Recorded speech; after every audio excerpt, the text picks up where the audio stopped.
Make plans to head outside and enjoy the sights and sounds this season in your Geauga Park District.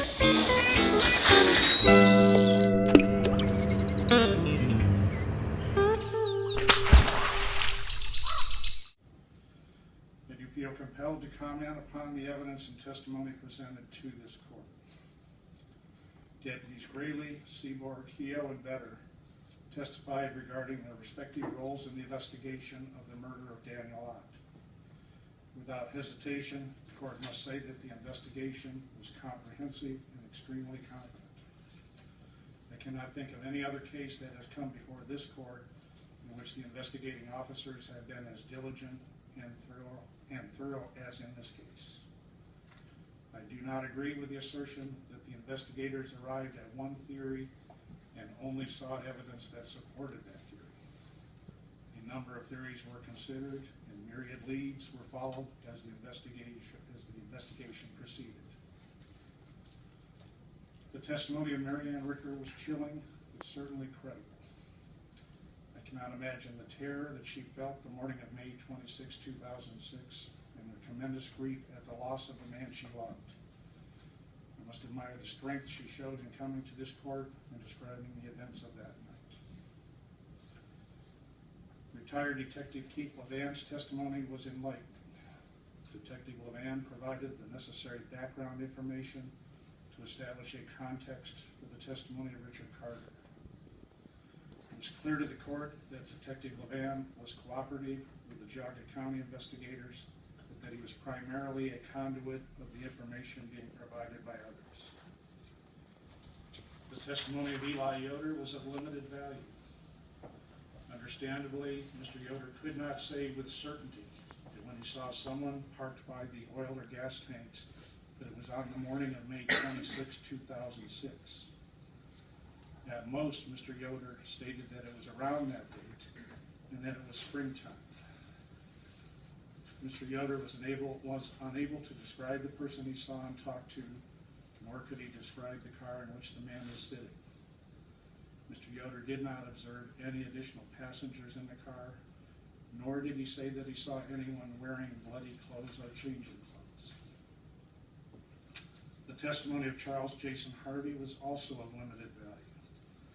It cannot be said that Mr. Harvey provided a sound alibi that defendant South was not or could not have been in Geauga County on the morning of May 26, 2006. Mr. Harvey certainly had reason to remember that date. It was the date of the birth of his son.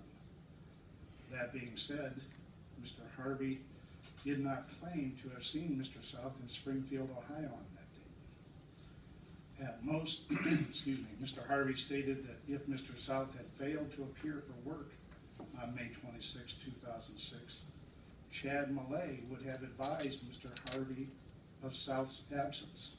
And since Chad Millay didn't say that South missed work, South must have been at work on that day.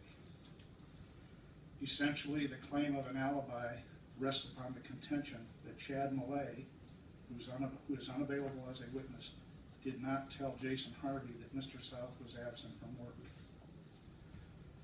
In a similar vein, the evidence that Mr. South may not have appeared in court on May 26, 2006 does not establish that he was in northeastern Ohio on that date. The court heard testimony from Giacomo DeSoto and Nicholas Schmidt that defendant Chad South admitted that he killed Dan Ott. The credibility of both witnesses is suspect. Both are felons, recently convicted or found guilty of crimes of dishonesty. Although both deny receiving any special favors or consideration, it is noted that Mr. Schmidt's sentencing hearing has been inexplicably continued for more than 8 months, and that Mr. DeSoto is in a position to seek judicial release from his prison commitment. Both informants were confined with Mr. South after he had been indicted in this matter, and both claimed that despite the short amount of time that they were with him, Mr. South fully confessed to them. It is difficult to give much weight to such testimony. That brings the court to Richard Carter. The phrase career criminal would certainly be applicable to Richard Carter. He has spent more than half of his adult life in prison or jail. Much of that time being served as the result of convictions of crimes of dishonesty, such as burglary, theft, and receiving stolen property. There are certainly inconsistencies in the testimony of Mr. Carter. The defense has pointed out that the information Mr. Carter provided to Detective Levan would change over the course of the detective's interviews with Mr. Carter. The name of the young lady who supposedly was with Mr. South the day of the murder changed at least 3 times. The defense also pointed out that some of the information provided by Mr. Carter does not match with other evidence in the case. The most glaring example is that Mr. Carter claims that Mr. South said he bound both Dan Ott and Mary Ann Ricker with duct tape, while Ms. Ricker has stated that only Dan Ott was bound.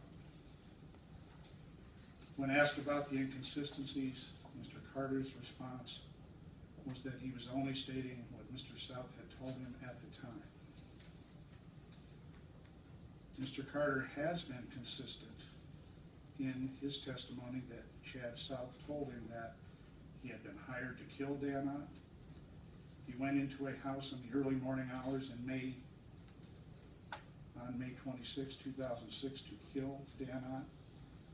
He discovered that the man in the house was named Dan Ott, but that he was too young to be the man South had been hired to kill. He was trying to leave the house when Dan Ott came at him with something in his hand. He shot Dan Ott with the shotgun that he had brought into the house. He was covered in blood and went out to the car he had driven to the house. The young lady, a drug addict who was with him, vomited on the rear seat of the car when she saw the blood. While leaving the scene, he struck something with the car and dented it. The state has not provided this court with any physical or scientific evidence that corroborates Mr. Carter's testimony.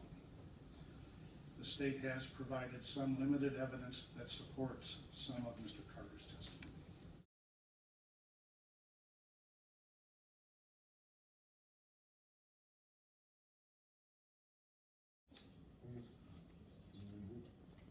Yes, Your Honor.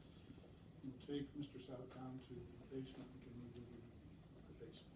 Thank you. Mr. South and counsel will leave now. Everybody else will remain